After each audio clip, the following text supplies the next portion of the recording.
मैं एक और उदाहरण देता हूं आपको, और मैं आज छोटे छोटे गांव से जुड़े उदाहरण दे रहा हूं आपको। अब खादी की चर्चा तो हमारे देश में आजादी के समय से हो रही है, लेकिन आज खादी ग्रामोद्योग क्या कमाल कर रहा है। पिछले 10 वर्षों में हमारी सरकार की नीतियों ने खादी ग्रामोद्योग इसकी पूरी तस्वीर ही बदल दी है। और तस्वीर ही बदली ऐसा नहीं है, गांव के इस काम से जुड़े लोगों की तकदीर भी बदल दी है। आज 1 साल में खादी ग्रामोद्योग 1.5 लाख करोड़ रुपए से ज्यादा का कारोबार कर रहा है। अगर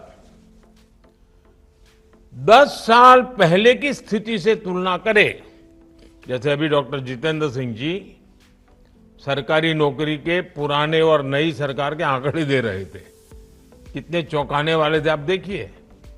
मैं यहां एक और बात बता रहा हूं, अगर हम यूपीए की और एनडीए की सरकार की तुलना करें खादी के संबंध में, तो आज खादी की बिक्री यूपीए की सरकार से 400% तक ज्यादा बढ़ गई है। जब कारोबार बढ़ रहा है तो इसका मतलब है कि इससे जुड़े कारीगरों, बुनकरों, व्यापारियों को भी बहुत बड़ा फायदा हो रहा है। इस क्षेत्र में नए लोगों को अवसर मिल रहे हैं, बड़ी संख्या में रोजगार का सृजन हो रहा है। इसी तरह हमारी लखपति दीदी योजना ने ग्रामीण महिलाओं को रोजगार और स्वरोजगार के नए साधन दिए हैं। पिछले 1 दशक में 10 करोड़ महिलाएं सेल्फ हेल्प ग्रुप से जुड़ी हैं। और आपको मालूम है, self help group economic activity करता है, कुछ न कुछ करके कमाई करता है। मतलब 10 करोड़ महिलाएं जो कमाने लगी है, रोजगार स्वरोजगार के कारण उनके घर में पैसे आ रहे हैं, अपनी मेहनत से आ रहे हैं। ये 10 करोड़ का आंकड़ा और सिर्फ महिलाओं का, ये बहुत लोग हैं उनको नजर नहीं आता है। और सरकार ने इन्हें पूरी तरह सपोर्ट किया है, संसाधन में सपोर्ट, धन देने में सपोर्ट। ये महिलाएं किसी ना किसी रोजगार से आय अर्जित कर रही हैं, कमाई कर रही है। हमारी सरकार ने इनमें से 3 करोड़ महिलाओं को लखपति दीदी बनाने का लक्ष्य रखा है। मामूली इनकम नहीं, हम इनकम भी बढ़ाना चाहते हैं। अब तक करीब 1.25 करोड़ महिलाएं लखपति दीदी बन चुकी हैं। मतलब उनकी 1 साल की इनकम 1 लाख रुपए से ज्यादा हो गई है, और ये हर वर्ष कमाने वाले हैं। साथियों, आज भारत दुनिया की तीसरी सबसे बड़ी अर्थव्यवस्था बनने की दिशा में आगे बढ़ रहा है।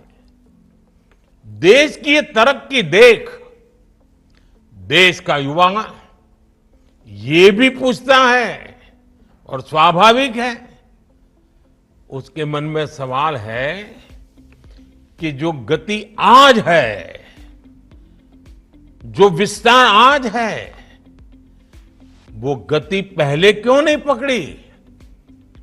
इसका जवाब है, पहले की सरकारों में नीति और नियत दोनों का अभाव था। साथियों, आप याद करिए, पहले ऐसे कितने ही सेक्टर थे जिनमें भारत लगातार पिछड़ता जा रहा था। खासकर टेक्नोलॉजी के क्षेत्र में दुनिया में नई नई टेक्नोलॉजीज आती थी, लेकिन भारत में हम उनका इंतजार करते रहते थे, सोचते थे भाई ये दुनिया में तो आया, हमारे यहां कब आएगा। जो टेक्नोलॉजी पश्चिमी देशों में आउटडेटेड हो जाती थी, निकम्मी हो जाती थी, तब जाकर के वो हमारे यहां पहुंचती थी। ये सोच बना दी गई थी कि हमारे देश में आधुनिक टेक्नोलॉजी डेवलप हो ही नहीं सकती। इस मानसिकता से कितना बड़ा नुकसान हुआ। भारत न केवल आधुनिक विकास की दौड़ में पिछड़ता चला गया, बल्कि रोजगार के सबसे महत्वपूर्ण सोर्स भी हमसे दूर होते चले गए। आधुनिक विश्व में जिन उद्योगों से रोजगार पैदा होता है, जब वही नहीं होंगे तो रोजगार कैसे मिलेगा। इसलिए हमने पुरानी सरकारों की उस पुरानी सोच से देश को आजाद कराने के लिए काम शुरू किया है।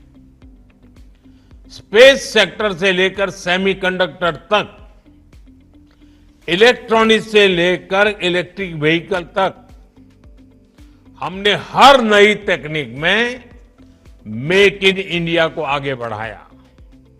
हमने आत्मनिर्भर भारत पर काम किया। देश में नई टेक्नोलॉजी आए, नए फॉरेन डायरेक्ट इन्वेस्टमेंट आए। इसके लिए हमने पीएलआई स्कीम लॉन्च की। मेक इन इंडिया अभियान और पीएलआई स्कीम ने मिलकर रोजगार सृजन की गति कई गुना तेज कर दी है। आज हर सेक्टर के उद्योगों को बढ़ावा मिल रहा है। इससे अलग अलग फील्ड के युवाओं के लिए नए मौके बन रहे हैं। आज देश में भारी निवेश हो रहा है और रिकॉर्ड अवसर बन रहे हैं। पिछले 8 वर्षों में 1.5 लाख से ज्यादा स्टार्टअप लॉन्च हुए हैं। आज भारत में दुनिया का तीसरा सबसे बड़ा स्टार्टअप इकोसिस्टम है।